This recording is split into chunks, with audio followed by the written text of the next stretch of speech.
അൽഹംദുലില്ലാഹ്, ഞാനിപ്പോൾ ഉള്ളത് ഹബീബായ മുത്ത് റസൂലുള്ളാഹിന്റെ ജനാസ കുളിപ്പിക്കാൻ വേണ്ടി തോൽപാത്രത്തിൽ വെള്ളമെടുത്ത ഒരു കിണറിന്റെ ബിയാർ അറസ് എന്ന് പറഞ്ഞ ഒരു കിണറിന്റെ അരികിലാതെ മുത്തുനബിയുടെ കിണറാണ്.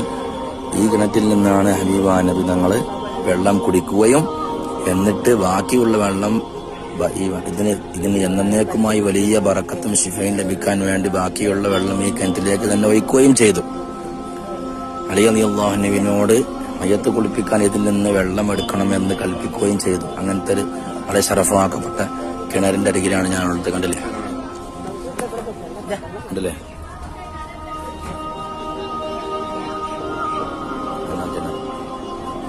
ഇതിലിങ്ങനെ